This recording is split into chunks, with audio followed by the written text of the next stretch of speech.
पुस्तक का नाम प्रतिष्ठा का उच्च सोपान। लेखक पंडित श्री राम शर्मा आचार्य। ऑडियो 1। पहला पाठ। आत्मसम्मान प्राप्त कीजिए, इज्जतदार जीवन बिताइए। तुम कुत्ते हो, ऐसा कड़वा वचन यदि कोई कहे तो जिससे कहा गया है वो लड़ने मरने को तैयार हो जाएगा, इसे अपनी बड़ी बेइज्जती समझेगा और बदला लेने पर तुल जाएगा। किसी को कुत्ता कहना भारतीय विचारधारा के अनुसार एक गाली है जिसे कोई स्वाभिमानी सहन नहीं कर सकता। क्या आपने कभी विचार किया है कि एक सीधे साधे निर्दोष जानवर की उपमा दे देने से इतनी चिढ़ क्यों उत्पन्न होती है? कुत्ते में वैसे कोई खास बुराई नहीं मालूम होती। जो रूखा सूखा मिल जाता है उसी में संतोष कर लेता है, रात भर जागकर कड़ी मेहनत की चौकीदारी करता है, किसी को सताता नहीं, मालिक से मोहब्बत करता है। इतने गुण होने के कारण ही लोग उसे खुशी के साथ पालते हैं। यदि अवगुण अधिक होते तो उसे कोई पास भी खड़ा नहीं होने देता। श्रृंगाल, भेड़िया आदि भी कुत्ते जाति के और उसी रंग रूप के हैं, पर वे मनुष्य के लिए लाभदायक नहीं हैं, इसीलिए उन्हें कोई पालने का साहस नहीं करता। कुत्ता निस्संदेह कोई तो उत्तम गुण रखता है, तभी उसे पाला जाता है, वरना व्यापार कुशल मनुष्य उसे कभी अपने घर में स्थान नहीं देता। इतना होने पर भी कोई खास त्रुटि उसके अंदर मालूम पड़ती है, जिसके कारण कुत्ते से अपनी उपमा दिए जाने पर मनुष्य तिलमिला उठता है। घोड़ा, हाथी, शेर, गाय, हिरन, खरगोश आदि भी जानवर हैं, उसी पशु जाति के हैं जिसका कि कुत्ता है। किसी को घोड़ा, हाथी, शेर, गाय, हिरन, खरगोश की उपमा दी जाए तो वो उसे मनोरंजन समझकर हंसी में टाल देगा, परंतु यदि कुत्ता कहा जाए तो आग बबूला हो जाएगा। जिस दोष के कारण कुत्ते को इतना नीच समझा जाता है कि उसकी तुलना अपने से होना गाली जैसा प्रतीत होता है, वो है आत्मसम्मान का अभाव। कुत्ता रोटी के टुकड़े के लिए दुम हिलाता है, मालिक के पैर चाटता है, हजारों बार अपमानित होने पर भी कुछ नहीं कहता।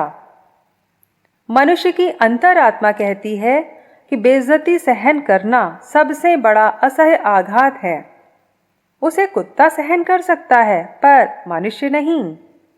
कहते हैं कि तलवार का घाव भर जाता है पर अपमान का घाव नहीं भरता। अपमानित होने की अपेक्षा लोग प्राण देना अच्छा समझते हैं। ठोकर खाकर सांप जैसा नाचीज कीड़ा बदला लेता है, चींटी जैसी तुच्छ हस्ती काट खाती है। मनुष्य भी स्वाभिमान की रक्षा के लिए सर्वस्व की बाजी लगा देता है। अपमानित करने वाले को नीचा दिखाने के लिए विवाद करता है, मुकदमा लड़ता है, लाठी चलाता है, खून बहाता है और भी जो कुछ हो सकता है सब कुछ करता है। मानव प्रकृति सब कुछ सहन कर सकती है, परंतु अपमान का, बेइज्जती का घूंट गले से नीचे नहीं उतार सकती। मनुष्य इज्जतदार प्राणी है, बेइज्जत होना उसके आध्यात्मिक अधिकार पर कुठाराघात होना है। जिसे रुपए, पैसे, घर, जमीन, जायदाद पर अपना अधिकार है, उसे छीने जाने पर मनुष्य शक्ति भर विरोध करता है। आत्मा का मूलभूत अधिकार सम्मान है। मछली स्वच्छ पानी में जीना चाहती है, धुएं में हमारा दम घुटता है और हम उस स्थान में रहना पसंद नहीं करते। हमारा अंतःकरण अपमानजनक स्थिति को सहन करने के लिए कदापि प्रस्तुत नहीं होता। जिनने अपने अंतःकरण को कुचल कुचल कर मृत प्राय बना डाला है, नित्य पद दलित कर अंधा गूंगा गहरा बना लिया है, उसकी बात हम नहीं कहते। शेष वे लोग जिनमें जरा सा भी मनुष्यत्व बाकी है, बेइज्जती को पसंद नहीं करेंगे और अप्रिय परिस्थिति का जितना विरोध कर सकेंगे, बच सकने का जितना प्रयत्न कर सकेंगे, करेंगे। यही कारण है कि मनुष्य कुत्ते से अपनी तुलना पसंद नहीं करता, किसी में चाहे कितने ही गुण क्यों ना हो। परंतु यदि वो अपने सम्मान की रक्षा नहीं करता तो घृणित, नीच, पतित और अधम ही समझा जाएगा। इस सच्चाई को मनुष्य माँ के गर्भ में ही सीख कर आता है। गुरु के उपदेश शास्त्र के आदेश को सुने बिना भी हर एक मनुष्य आत्मगौरव के सत्य सिद्धांत को भली प्रकार जांचता है। मनुष्यता के अत्यंत आवश्यक एवं सर्वोपरि गुण को जब वो कुत्ते में नहीं देखता तो उसकी तुलना करा के अपनी बेइज्जती नहीं करना चाहता। कुत्ता कहने को गाली समझने का यही कारण है। आत्मगौरव की महत्ता पहली पुस्तक में प्रकट की जा चुकी है। गौरवशालिनी आत्मा निस्संदेह सम्मान की पात्र है। सम्माननीय वस्तु को उसके अनुरूप स्थान देना उचित है। भोजन को पवित्र स्थान पर रखते हैं। पूजा की सामग्री को रखने के लिए शुद्ध स्थान चुना जाता है। गुरुजनों को उच्च आसन देते हैं। कारण ये है कि आदरणीय, उत्तम और प्रतिष्ठित वस्तु को उच्च स्थिति में रखने की आवश्यकता सर्वविदित है। मानव शरीर में प्रतिष्ठित गौरवशाली आत्मा को सम्माननीय परिस्थिति में रखने की आवश्यकता से भी हमें परिचित होना चाहिए। जीवन धारण करने की शान इसमें है कि सम्मान के साथ जिया जाए, लोगों की दृष्टि में श्रद्धा और आदर का पक्ष बनकर रहा जाए। जीवन को सम्माननीय स्थिति में रखना सर्वोपरि सुखद अवस्था है, क्योंकि इसमें सुस्वादु और पौष्टिक आध्यात्मिक खुराक प्रचुर मात्रा में प्राप्त होती है। सात्विक पुष्टिकर आहार ठीक रीति से यदि प्राप्त हो जाए तो शरीर की बल में वृद्धि होती है, स्फूर्ति आती है, अंग सुदृढ़ होते हैं और जीवनी शक्ति बढ़ती है, तेज बढ़ने लगता है। इसी प्रकार यदि आत्मसम्मान का सात्विक पोषण पर्याप्त मात्रा में प्राप्त होता रहे तो मानसिक स्वास्थ्य की उन्नति होती है, बुद्धि बढ़ती है, सद्गुण विकसित होते हैं, कार्य शक्ति उन्नति करती है और बड़ी बड़ी दुर्गम बाधाओं को पार करता हुआ वो सफलता के उन्नत शिखर पर तीव्र गति से बढ़ता जाता है। आपने देखा होगा कि आव हवा में ऐसे तत्व होते हैं जिनका स्वास्थ्य पर बड़ा भारी प्रभाव पड़ता है।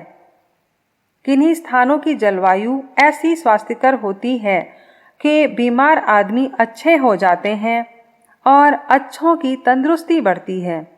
किन्हीं स्थानों की जलवायु में ऐसे तत्व होते हैं कि वहाँ रहने से जीवनी शक्ति घटती है और बीमार पड़ जाने की आशंका बनी रहती है।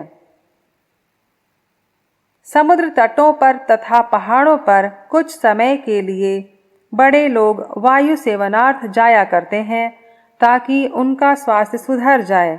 जहाँ नमी और सील रहती है वहाँ की तराइयों में अक्सर जड़ जूड़ी और कै दस्त की बीमारियाँ फैला करती हैं। एक पंजाबी और एक बंगाली को पास पास खड़ा करके ये स्पष्ट रूप से जाना जा सकता है कि जलवायु के अंतर का स्वास्थ्य पर क्या प्रभाव पड़ता है।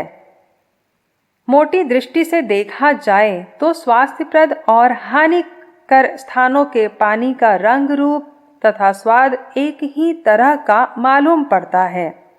इसी प्रकार सांस लेने वाली हवा भी एक ही तरह की जान पड़ती है। मामूली परीक्षा करने वाला उस अंतर को नहीं जान सकता। जुबान से चखकर पानी का फर्क मालूम नहीं किया जा सकता और ना ही नाक से सूंघकर हवा का अंतर प्रकट होता है।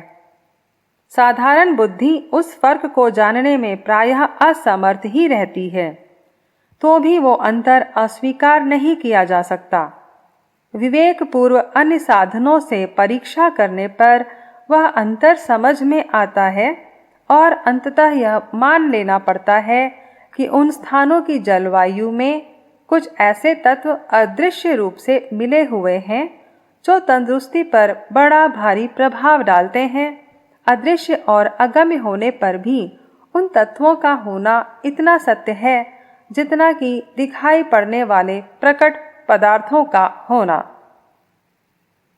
आत्मसम्मान और आत्म तिरस्कार भी ऐसे ही दो परस्पर विरोधी भाव हैं जिनका मानसिक स्वास्थ्य पर बड़ा भारी प्रभाव पड़ता है। लोगों के हृदय में से जब किसी के लिए श्रद्धा, आदर भावना, मित्र दृष्टि, मंगल कामना, आशीर्वाणी उठती है तो वह उच्च कोटि के सात्विक एवं आनंदमय तत्वों से भरपूर होती है। ये सद्भावनाएं बिजली की लहरों की तरह आकाश के ईथर तत्व में प्रवाहित होती हुई उसी आदमी के पास जा पहुंचती हैं जिसके लिए उनका जन्म हुआ था। बंदूक की गोली निशाने पर लगती है, छोड़ा हुआ तीर अपने लक्ष्य पर पहुंचता है। गोली और तीर तो निशाना चूक सकते हैं, परंतु श्राप और वरदान की, तिरस्कार और सम्मान की, भलाई और बुराई की भावनाएं कभी नहीं चूकती। जिसके लिए वे उत्पन्न हुई हैं उसके पास निर्वाध गति से जा पहुंचती हैं। यही वह आहार है जिसके ऊपर आत्मिक स्वास्थ्य घटता बढ़ता है। किसान खेत में बीज बोता है, समय पर फसल कटती है और उसी अन्न से वो अपना पेट भरता है। गेहूं बोया है तो गेहूं खाता है, मक्का बोया है तो मक्का पर निर्वाह करता है। मनुष्य रूपी खेत में कर्तव्य कर्मों का बीज बोता है और उस व्यवहार के कारण जो श्राप वरदान प्राप्त होते हैं उसी आहार से आत्मिक भूख बुझती है। यदि दूसरों के साथ बुराई की गई है तो वह मन ही मन तुम्हारे प्रति घृणा जगा लेगा, श्राप देगा, दुखी होगा और तिरस्कार के भाव उत्पन्न करेगा। यह घृणा, श्राप, दुख, तिरस्कार मिलकर जब सामने आएंगे और अपनी कमाई हुई फसल पर ही आत्मिक सुख बुझाने को विवश होना पड़ेगा, तब यह तामसी अखाद्य और विशाला अदृश्य आहार वैसा ही प्रभाव करेगा जैसा कि तराइयों का जलवायु हानिकारक असर करता है। धुएं से भरे हुए स्थान पर सुखपूर्वक नहीं रहा जा सकता। इस प्रकार यदि चारों ओर से उड़ उड़कर श्राप तिरस्कार की भावनाएं आती रहें तो उस अनिष्टकारक वातावरण में सांस लेते ही एक दिन आत्मिक स्वास्थ्य नष्ट होकर मानसिक रोगों की भरमार हो जाएगी।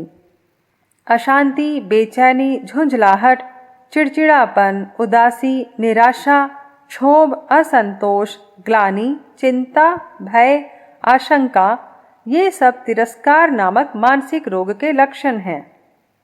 जिसने दूसरों के साथ अनुचित व्यवहार किए हैं, दूसरे के हृदय में अपने लिए घृणा उपजाई है और संबंधित लोगों के मन में तिरस्कार का पात्र बना हुआ है, वो कभी शांत चित्त नहीं रह सकेगा और मानसिक स्वास्थ्य के द्वारा मिलने वाले आनंद का उपभोग कर सकेगा।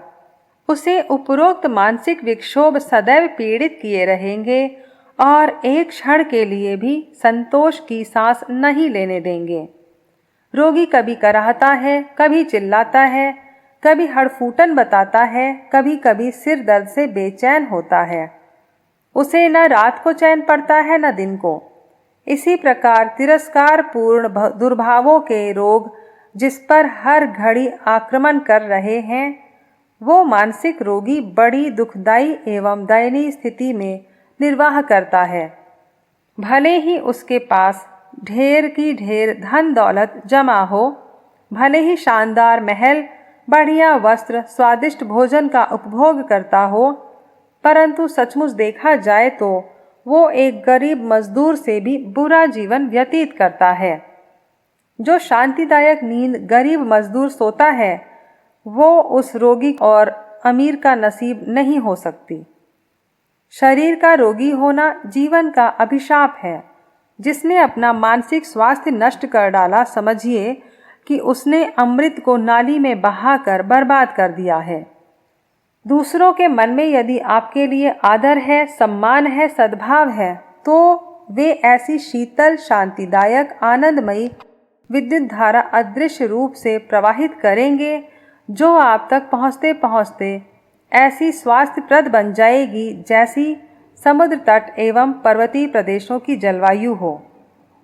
जिसने किसी से अनुचित व्यवहार नहीं किया होगा, ठगा नहीं, अनिष्ट नहीं किया, धोखा नहीं दिया, वो कभी दुखी, उदास और असंतुष्ट दिखाई नहीं देगा, क्योंकि उसका अंतःकरण जानता है कि मैंने अखाद्य नहीं खाया है, अकर्म नहीं किया है, अधर्म नहीं फैलाया है, अनर्थ नहीं बढ़ाया है।